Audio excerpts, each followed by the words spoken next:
दोस्तों नमस्कार, मेरा नाम है अनूप आकाश वर्मा और आप देख रहे हैं द रिपोर्टर हिंदी। चरणजीत सिंह चन्नी और पंजाब कांग्रेस में चल रही खींचतान को केवल दो नेताओं की व्यक्तिगत लड़ाई के रूप में नहीं देखा जा सकता, बल्कि ये कांग्रेस की उस पुरानी समस्या की याद दिलाती है जिसने 2022 के विधानसभा चुनाव से पहले कांग्रेस को भारी नुकसान पहुंचाया था। इस बार विवाद की वजह पंजाब कांग्रेस के अध्यक्ष अमरिंदर सिंह राजा वारिंग को पद पर बनाए रखना और 2027 के विधानसभा चुनाव के लिए मुख्यमंत्री का चेहरा घोषित न करना है। चरणजीत सिंह चन्नी और उनके समर्थकों का कहना है कि वो पंजाब के पहले दलित मुख्यमंत्री रह चुके हैं, निकाय चुनावों में पार्टी के लिए मेहनत कर रहे हैं और दलित समाज में उनकी मजबूत पकड़ है। इसलिए या तो उन्हें प्रदेश अध्यक्ष बनाया जाना चाहिए या फिर 2027 के लिए कांग्रेस का मुख्यमंत्री पद का चेहरा घोषित करना चाहिए था। दूसरी ओर कांग्रेस नेतृत्व फिलहाल किसी एक चेहरे पर चुनाव लड़ने के बजाय सामूहिक नेतृत्व की रणनीति अपनाना चाहती है। यही मतभेद अब खुलकर सामने आ गया है। पंजाब कांग्रेस का इतिहास बताता है कि जब भी संगठन और सरकार के भीतर नेतृत्व को लेकर खुला संघर्ष हुआ है, उसका नुकसान पार्टी को चुनाव में उठाना पड़ा है। 2017 में कांग्रेस सत्ता में आई तो अमरिंदर सिंह मुख्यमंत्री बने और नवजोत सिंह सिद्धू को कैबिनेट में जगह मिली, लेकिन कुछ ही समय के बाद दोनों नेताओं के बीच टकराव शुरू हो गया। बेअदबी मामलों, प्रशासनिक फैसलों और संगठन पर नियंत्रण को लेकर मतभेद बढ़ते गए। 2019 के बाद ये संघर्ष खुली बयानबाजी तक पहुंच गया। कांग्रेस हाईकमान ने हालात संभालने के लिए पहले नवजोत सिंह सिद्धू को प्रदेश अध्यक्ष बनाया और बाद में सितंबर 2021 में अमरिंदर सिंह को हटाकर चरणजीत सिंह चन्नी को मुख्यमंत्री बनाया। लेकिन इससे भी विवाद खत्म नहीं हुआ।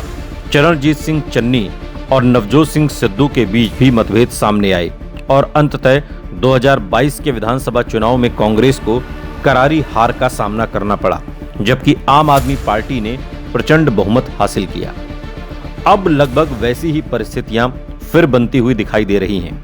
फर्क सिर्फ इतना है कि इस बार संघर्ष सिद्धू की जगह चन्नी और राजा वाडिंग के बीच में दिखाई दे रहा है। चन्नी चाहते हैं कि पार्टी अभी से 2027 के लिए मुख्यमंत्री का चेहरा घोषित करे। उनके समर्थकों का तर्क है कि दलित समुदाय पंजाब की आबादी का बड़ा हिस्सा है और चन्नी को चेहरा बनाने से कांग्रेस को इसका राजनीतिक लाभ मिल सकता है। वहीं पार्टी नेतृत्व और राजा वाडिंग संगठन को मजबूत करने और बिना मुख्यमंत्री चेहरे के चुनाव लड़ने के पक्ष में दिखाई देते हैं। कांग्रेस का मानना है कि समय से पहले किसी एक नेता को आगे करने से अन्य गुटों में असंतोष बढ़ सकता है। इसी विवाद के बीच कांग्रेस नेतृत्व ने भूपेश बघेल को पंजाब भेजकर डैमेज कंट्रोल करने की कोशिश की। उनका उद्देश्य दोनों पक्षों के बीच संवाद स्थापित करना और संगठनात्मक एकजुटता बनाए रखना था, लेकिन मीडिया रिपोर्ट्स के अनुसार चन्नी बैठक में शामिल होने के बजाय सीधे पार्टी हाईकमान से बात करने पर जोर देते रहे। इससे ये संकेत मिला कि मामला केवल प्रदेश स्तर का नहीं रह गया है, बल्कि अब राष्ट्रीय नेतृत्व के सामने चुनौती बन गया है। ये भी कहा जा रहा है कि चन्नी ने अपने समर्थकों में पार्टी के कई नेताओं को साथ जोड़ना भी शुरू कर दिया है, जिनमें कुछ ऐसे नेता भी बताए जा रहे हैं जो पहले राजा वाडिंग के करीबी माने जाते थे। यदि यह असंतोष बढ़ता है तो संगठनात्मक स्तर पर कांग्रेस को नुकसान हो सकता है। राजनीतिक दृष्टि से देखें तो कांग्रेस के लिए 2027 का चुनाव अवसर भी है और चुनौती भी। पंजाब में सत्तारूढ़ आम आदमी पार्टी को सरकार विरोधी रुझान का सामना करना पड़ सकता है और शिरोमणि अकाली दल भी पिछले कुछ वर्षों से अपनी राजनीतिक ताकत वापस पाने के संघर्ष में है।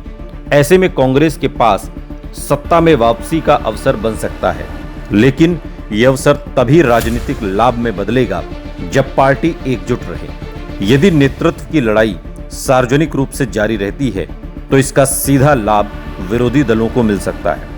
चन्नी की मांग को पूरी तरह खारिज भी नहीं किया जा सकता, क्योंकि वो राज्य के पहले दलित मुख्यमंत्री रहे हैं और दलित समाज में उनकी एक पहचान है। दूसरी ओर कांग्रेस नेतृत्व की रणनीति भी राजनीतिक दृष्टि से समझी जा सकती है, क्योंकि कई राज्यों में पार्टी बिना मुख्यमंत्री चेहरा घोषित किए चुनाव लड़ती रही है, ताकि चुनाव के बाद विधायक दल का नेता चुना जा सके।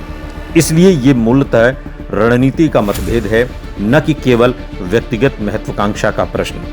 आने वाले महीनों में सबसे महत्वपूर्ण सवाल यही होगा कि क्या कांग्रेस नेतृत्व समय रहते संगठन के भीतर संतुलन बना पाता है या नहीं। यदि राहुल गांधी और मल्लिकार्जुन खड़गे दोनों पक्षों के बीच सहमति बनाकर विवाद को शांत कर देते हैं तो कांग्रेस 2027 के चुनाव में मजबूत दावेदार के रूप में खुद को पेश कर सकती है।